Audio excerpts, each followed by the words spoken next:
Hey guys, welcome back to my channel. So as you read from thumbnail that I am going to pack my things because I am going to meet SC Verma sir. तो सबसे पहले मैं लग जाती हूँ suitcase को उतारने के लिए और इसको उतारते उतारते ही मेरी हालत हो चुकी थी ख़राब। लेकिन मैं एज अ गर्ल पावर दिखाने के लिए उसे उतारना बहुत ज़रूरी था क्योंकि understand the power of a common girl, समझे। सूटकेस उतारना तो बहुत ईजी था लेकिन इसमें चैन को ढूंढना बहुत ही डिफिकल्ट काम था। मुझे बहुत ही प्रयास के बाद ये मिल गया और इसे खोलने के साथ ही मुझे कुछ इस प्रकार के दर्शन दिखे जिसमें कि मेरे बहुत सारे स्वेटर्स कई सदियों से पड़े हुए थे और फाइनली मैंने सभी को अच्छे से अरेंजमेंट करने के लिए उसे समेटना स्टार्ट किया और मैं कुछ ज़्यादा ही प्यारी लगने की कोशिश कर रही हूँ। एक्चुअली मैं हूँ, आई बिलीव दैट। और फाइनली बहुत सारे कपड़े को अरेंज करने के बाद अब बारी थी मुझे जो जो कपड़े लेके जाना था उन सबको अरेंज करना। इसके लिए मैं अपने तिजोरी को खोलती हूँ और अपने अमानत को समेटना स्टार्ट करती हूँ जो जो मुझे लेकर के जाना है।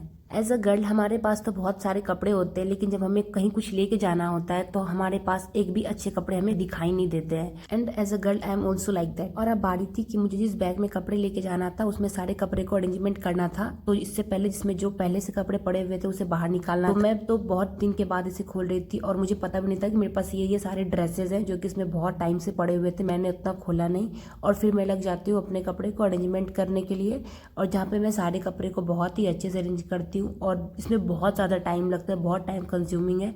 लाइक मुझे 1 से 1.5 घंटे लग गए सारे कपड़े को अरेंजमेंट करने के लिए। मुझे कपड़े अरेंज करते करते मेरी नज़र मेरी एक बहुत ही खास स्कर्ट पे गई जो मुझे बहुत टाइम के बाद दिखी और मैं इसे पहन करके लग जाती हूँ थोड़ा डांस स्टेप करने के लिए because I like to dance in any वे।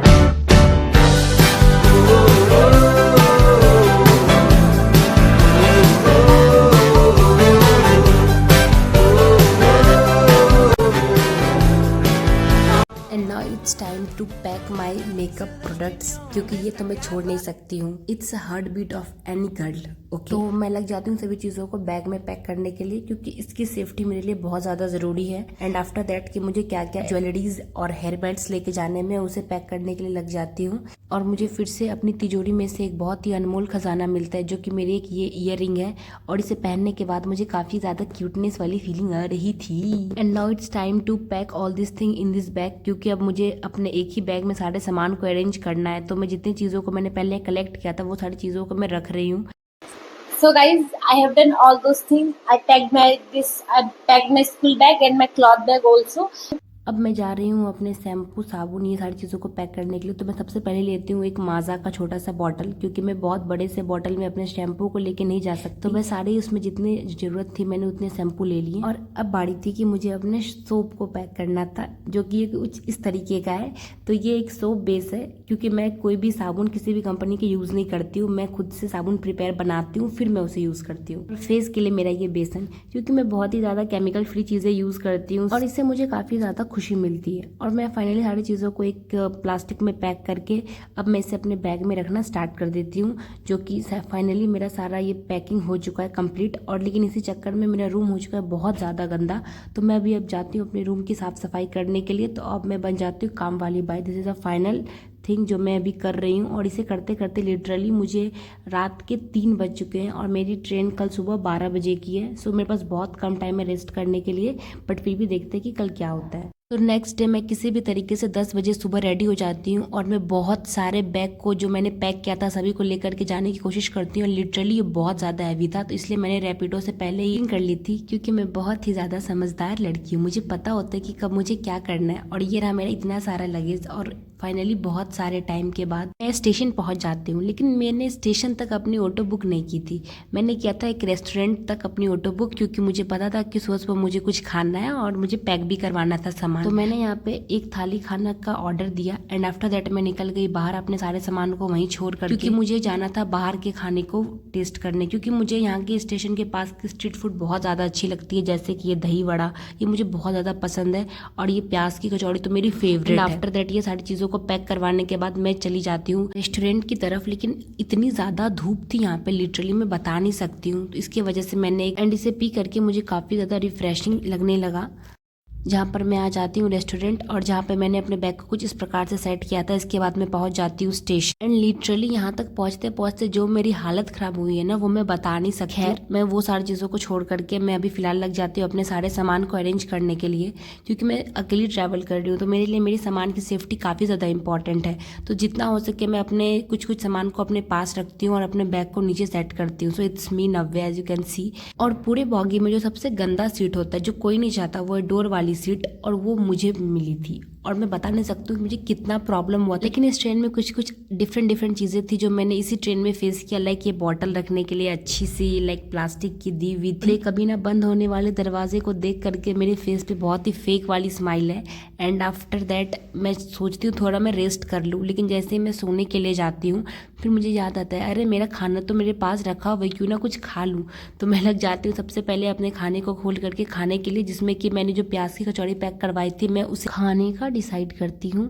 क्योंकि मैं एक सोलो ट्रैवलर हूँ, तो मैं नहीं चाहती कि मैं ज़्यादा लोगों से इंटरेक्ट करूँ, मुझे वो पसंद भी नहीं है। तो मुझे जो चीज़ें चाहिए होती हैं वो मैं पहले ले करके ही चढ़ती हूँ। और अभी फ़िलहाल तो मैं जाती हूँ, अपने बेड रोल मुझे मिला था तो मैं उसे अरेंज करने में लग जाती हूँ। जहाँ पे सबसे पहले मैंने तकिए में अपना कवर डाला, एंड मैंने अपने बेड को अच्छे से सजाया। और फिर मैं जो एक मेरा परम सुख काम होता है एज अ ट्रेन में, वो है सोना। वो मैं तो छोड़ नहीं सकती, क्योंकि मैं हमेशा सो करके ही जाती हूँ पूरे रास्ते, और मैं चली जाती हूँ सोने के लिए। इसके बाद मैं डायरेक्ट उठती हूँ 2-3 घंटे के बाद, जहाँ पे मैं सबसे पहले अपने हेयर को अच्छे से कॉम्ब करती हूँ। आई डोंट नो किसे क्या बोलते हैं, बाल झाड़ते हैं, ठीक है, मैं बाल झाड़ती हूँ। उसके बाद फिर कैसे भी करके मैं एक रफ पॉनीटेल बनाती हूँ, और फिर मैं वापस से खाना निकाल करके खाने में लग जाती हूँ। और ये सारी चीज़ों को करते करते मेरी ट्रेन पहुँच चुकी थी कानपुर स्टेशन पे, जहाँ पर कि मैं थोड़ा बहुत स्टाइल मारने के बाद मैं अपने सारे सामान को अरेंज करती हूँ एक जगह पे, क्योंकि उतरने से पहले सारे सामान को एक जगह पे अरेंज करना बहुत ज़्यादा ज़रूरी होता है। सो ये काफ़ी ज़्यादा रात का टाइम था, लाइक 3 बजे मैं स्टेशन पे पहुँची हूँ। कानपुर सेंट्रल। एंड लिटरली अभी मुझे बहुत जोरों की भूख लगी पड़ी है, क्योंकि मैं बस कल पूरे दिन भर में एक ही टाइम खाना खाई हूँ। तो देखते हैं यहाँ पे क्या क्या मिल सकता है। अभी सुबह के 4 बज रहे हैं और मैं यहाँ आई हूँ। 4 नहीं बज रहे, 3:30 ही बज रहा है। तो अभी मैं सोच रही हूँ पहले कुछ खा पी लूँ, थोड़ा फ्रेश हो जाऊँ, उसके बाद कैब बुक करके चली जाऊँगी। तो मैंने अपनी भूख को शांत करने के लिए सबसे पहले बिस्किट लिया और मैं चली गई। ये है एसी का waiting room. This is the AC waiting room. मेरे पास टिकट था, बट इवन देन मुझे 10 रुपए का ये टिकट कटाना पड़ा, 10 रुपए का ये पर्ची कटाना पड़ा 1 घंटे के लिए। ठीक है, तो ऐसा नहीं होता है आपके पास टिकट हो और आप यहाँ रुके रहो। और फिर मैं अपने भूख को शांत करने के लिए अपने खरीदे हुए बिस्किट का इस्तेमाल करती हूँ, जहाँ पे मैं 1-2 बिस्किट खाने के बाद मेरी भूख समाप्त हो चुकी थी। तो now I am ready to go. मैंने अपनी पूरे ड्रेस को चेंज कर लिया है, क्योंकि मुझे थोड़ा अच्छा दिखना है। और फिर बहुत दिन के बाद, 2 साल के बाद जा रही हूँ, तो थोड़ा फर्स्ट प्रेजेंटेशन शुड भी लाइक अच्छा होना चाहिए। मुझे सब तो सया हुआ ही होगा, फिर भी मैं थोड़ा ज़्यादा ओवर थिंकिंग की वजह से चेंज कर ली हूँ। एंड अब मैं जा रही हूँ। हाँ, सबसे पहले तो मैं बाहर निकलूँगी, वहाँ जा कर के मैं कैब बुक करूँगी। निकल चुकी हूँ इधर से, इतना डिस्टेंस पे है मतलब स्टेशन से बाहर निकलने का रास्ता आधा 1 किलोमीटर से तो कम नहीं है भाई। ये निकलते निकलते ही मेरा पूरा हालत खराब हो चुका है, as you can see this. और फाइनली बहुत ही कष्टों के बाद मुझे ये कैब मिला, जिसे पकड़ते पकड़ते मेरी हालत वापस से बहुत ज़्यादा ख़राब हो चुकी थी। ऑलरेडी बहुत ख़राब थी पहले से, बट मेरे मन में उम्मीद था कि मुझे सर से मिलना है, सर के घर जाना है, नई नई चीज़ें सीखनी है। तो इस चीज़ों में चीज़ें कंपनसेट हो गई, जो कि काफ़ी ज़्यादा मैं एक्साइटेड थी यहाँ आने के लिए। और वापस से मैं उन्हीं गलियों से होके गुजर रही थी, और ये सर का घर देख करके तो मेरे तो खुशी का कोई ठिकाना नहीं था। फाइनली मैं इस घर के अंदर हूँ अभी, क्योंकि मैंने ज़्यादा सारी चीज़ शूट नहीं की, क्योंकि मेरे लिए किसी की प्राइवेट लाइफ काफ़ी ज़्यादा इंपॉर्टेंट रखती है। तो दिस इज़ द रूम जो मुझे मिला है, विच इज़ लाइक दिस। ये कोई बड़ा सा होटल को आप समझ सकते हो। एंड मैं और भी सारी चीज़ें आपको दिखाती हूँ, जैसे कि ये वॉशरूम लिटरली बहुत ज़्यादा अच्छा है। मैंने एक्सपेक्ट नहीं किया था, क्योंकि जब मैं पहली बार आई थी तो मैं किसी और रूम में रुकी थी। And this is the another room. Finally this is the room जहाँ पर मैं अभी रुकी हुई हूँ। इतना ज़्यादा थक चुकी हूँ, अभी सिर्फ मुझे सोने के अलावा और कुछ नहीं दिख रहा सीरियसली, क्योंकि मैं ट्रेन पर भी मैं सोई नहीं हूँ अच्छे से। सो गाइज, आपको ये पूरा ब्लॉग कैसा लगा प्लीज़ नीचे कमेंट करें, because this is really very important for me. अगर आप चैनल पे नए हो देन प्लीज़ सब्सक्राइब करें, because you can become a part of my family member. So bye.